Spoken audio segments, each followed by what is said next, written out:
Good evening, ladies and gentlemen. Welcome back to another episode here on African Confessions. The following story that you're going to be listening to, it comes from a translation of a message that I received. Strange things indeed they do happen in this world. The translation reads like this. Hello, how are you? Can you please post my own story as hidden identity? I am a woman who is from Zim, staying here in my country. I always listen to your channels, and I am an owner of a restaurant that is very popular. But you know that our restaurants, most of them, they are informal. So a lot of people, usually your mechanic guys and other street vendors, they are the majority of my customers, those that hustle around the place where I have my own restaurant. My restaurant used to be very popular. Now, even though it is still popular, but there was a period in my life when I thought about giving up. I learned how to be a chef when I was in South Africa. I arrived in South Africa when I was working for this other restaurant. At that place, when I arrived there, they taught me everything.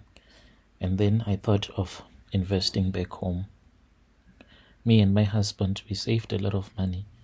And when it came time for us to return back, that was when my husband said that he wanted to remain behind. So I then returned back home and I started investing the money that we had saved. When I saw that my restaurant was now successful, I just did not want my husband to be part of this anymore. What I did was truly evil. I went to the Red Garment Prophet's Church, and I knew that my husband was someone who loved alcohol, and I knew that him dying, it was going to be easy, and no one was going to be suspicious if he was going to die at a tavern. In the area where we were staying, the township was very violent. From Friday, Saturday nights, when people would be drinking, a lot of people would get stabbed. They would even stab the ambulance staff that would have came to pick up a person that would have been wounded. My husband was never afraid of that. He enjoyed watching people fighting. He was also part of that. So I went to a Red Garment Prophet church, and I then spoke with the prophet. Unfortunately, the man, like always, he took advantage of me and said that what I was requiring from him, he will be fighting against the Holy Spirit. So in order for him to negotiate with the Holy Spirit on my behalf, I was supposed to date him so that the Holy Spirit can come down on him and assist us in these prayers that we wanted to do, and making sure that the angels of the West, they can come and then they can fight the battles for us. And when they come, the angels that stay in the West, they bring with death along. And then I slept with this man for 2 nights. I did sleep with him, and then that man told me that he was going to assist me. What was needed, I had to buy a mirror. I went and I bought a small mirror from the Chinese shop, and then I was supposed to buy some red thread, green as well as white, and then I had to buy a black one.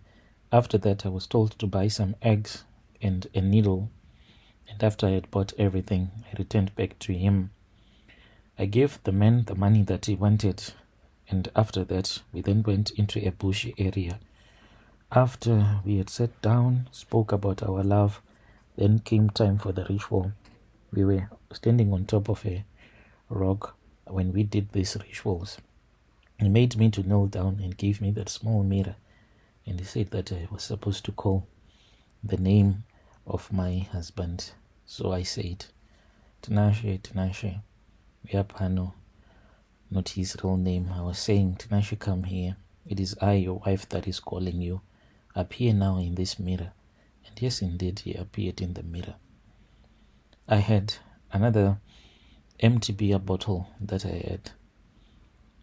We used some of the thread that we had bought, and then we threw in some needles in there. And then the man buried it. He said that the needles, it was going to represent people that were going to stab him. So it then happened that he went out. He was with one of the South African girlfriends. When he went there, it was said that he had a fight with another man who was telling him that the way that he was acting around, it was as if he wanted to show others that he had more money. As someone who never backed down, he wanted to fight with that man, and then they overpowered him. But they said that they were your young boys, so they came to him. They were a lot, and they stabbed him, just like the number of needles that we had placed inside that beer bottle. That is how many times they stabbed him, in the heart, in the chest, everywhere. And my husband returned back as a corpse. The reason as to why I got him killed, it was because my restaurant was running very well. I wanted to be free from him. I did not want him around because of some of the things that had happened earlier on in our marriage. So after he had been buried, I saw that what was happening was that my restaurant, it was now getting a lot of competition. Like in our countries, you know that most of the times what happens is that when you start your own business, what starts to happen is that people, they do come, and when they come, then they will start their own businesses close to the place where you will be working. At that time, that was when I thought of going to a Sangoma. This is 3 years ago. That is when it exactly happened. So when I went to the Sangoma, whilst I was in the process, my sister passed away. I can say she passed away a day after I had a consultation with the Sangoma. At that time, that was when I received a call from the Sangoma who was telling me that he knew that my sister had passed away. And then he told me that a way had to be made. The men already knew people who were working at the funeral homes, and those were the people that assisted me and the Sangoma, for there was something that was needed because this was time for the rituals. That was what the Sangoma told me. I went there. He told me that when you come here, I want you to bring a container that will be large enough to fit some intestines. And so I just went there because I thought that maybe he meant some cow's intestines. Little did I know that he meant something else.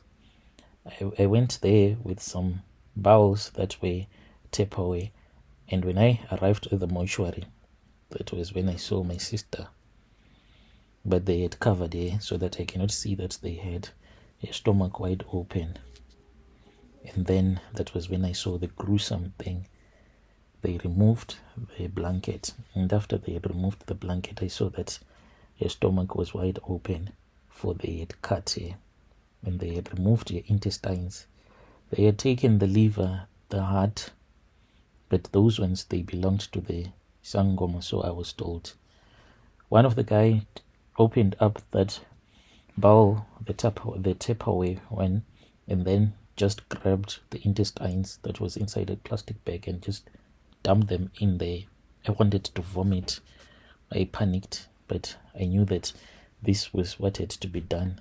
I was not the one who had killed my sister. The Sangoma comforted me and said that it was God who had killed her. And now that she was dead, we had to use her body. So I took the intestines.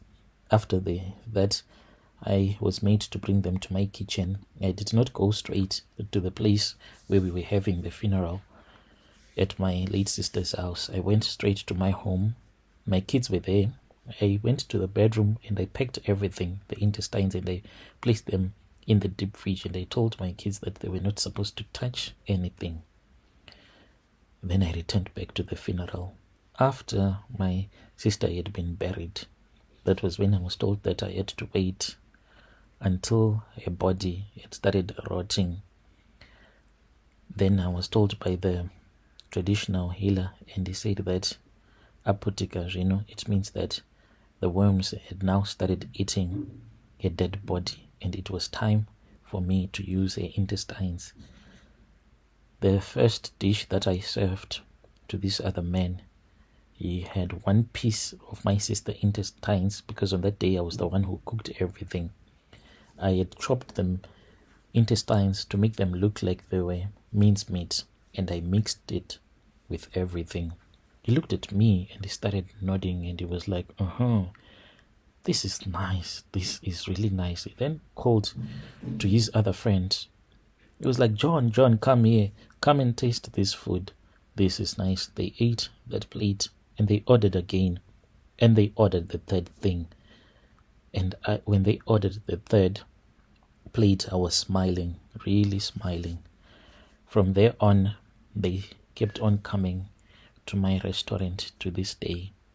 I have made so much money from that small informal restaurant. But people do not know that this is what I did. On the first day of the ritual, I made my customers to eat my sister's intestines. This is my own story, Brother Nashi.